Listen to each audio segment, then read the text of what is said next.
In order to find out whether the Bikini Atoll theory is true, we first have to determine whether fish talking and being so intelligent is unique to Bikini Bottom, or if that's just the way the SpongeBob universe works. You know, it could just be that all animals in this world are able to talk, and that's completely normal because at the end of the day, SpongeBob is still just a cartoon. Well, if we take a look at Season 10, Episode 10, Feral Friends, we get a bit of a hint about how the SpongeBob world works. In this episode, a green moon appears and transforms all the characters into less cartoony, real-life versions of themselves. SpongeBob? Patrick? Just like in real life, they can't talk and end up trying to eat each other. The French narrator is watching all this unfold, and he says this very important line. I have been monitoring the behavior of the green moon all day. It is called Neptune's moon. Every 100 years, it de-evolves everyone in Bikini Bottom into primal fish. Every 100 years, it de-evolves everyone in Bikini Bottom into primal fish. So this implies that the characters in Bikini Bottom are more evolved and were once like these primal fish. But this doesn't prove that the evolution only exists in Bikini Bottom. It could still be a worldwide phenomenon. Remember that bonus DVD clip I found in my television theory? It was about humans studying fish in Bikini Bottom because of their intelligence. Land-loving scientists have tried to learn the secrets of intelligence.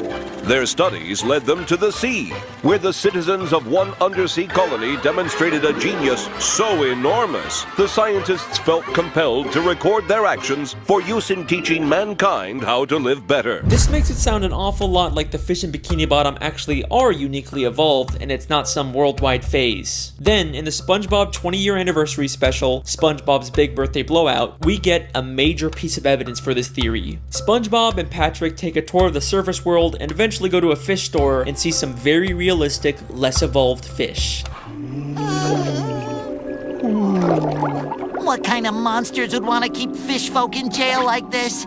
They're so beautiful. They can't talk back to SpongeBob and Patrick, and they're actually able to swim freely through the water instead of being affected by gravity. They are clearly showing us that both evolved and primitive fish exist in this universe at the same time. Now, sometimes we've seen Bikini Bottom characters represented as realistic fish like this, but only when they're out of water, never while they're still in water like these fish. We even see this again in the beginning of the third SpongeBob movie, Sponge on the Run. The movie opens with a coral reef full of these realistic primal fish, but eventually we get to Bikini Bottom where the more evolved fish live. So there you go, direct proof that the citizens of Bikini Bottom are uniquely evolved. This is a very deliberate world building choice for the creators to make. So I guess that kind of confirms the Bikini Atoll theory. Theory confirmed! We did it! Woo! Well, let's hold on for a second. As much as I'd love to call this theory complete, there's actually one major piece of evidence that gives me some resistance. Something I've never seen anyone else bring up when talking about this theory. Prehistoric Bikini Bottom.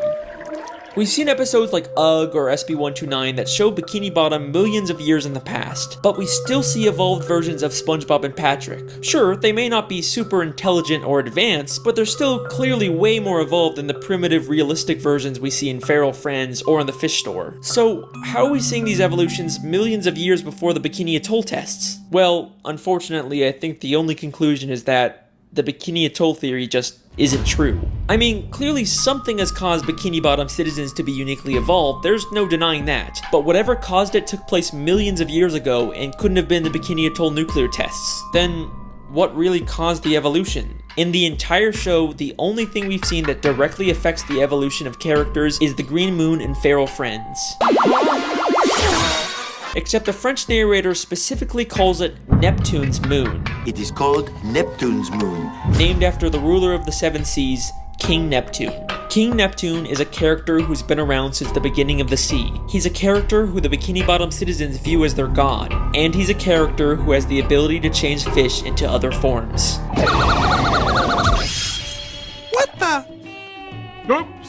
King Neptune used his magic to turn the fish of the sea into more evolved subjects for him to rule over. He's the one who's been behind it all this time. Now, I could spend this entire video talking about King Neptune and his weird continuity and contradictions in the show, but I'll save that for another theory. What I'd much rather talk about are the implications of having evolved and primitive fish coexisting in the sea. Now, we know that this evolution isn't specific to just Bikini Bottom. We've seen different cities and places far across the ocean that still have talking fish, which makes sense because the marine life in Bikini Bottom has evolved to resemble humans, so it's no surprise that just like humans, they've expanded beyond Bikini Bottom and colonized other areas of the sea. But now, I have an interesting question for you. What is the relationship between evolved fish and primitive unevolved fish? Well, they probably just peacefully coexist in the sea without bothering each other. You know, just like real-life humans and animals. Wait a second.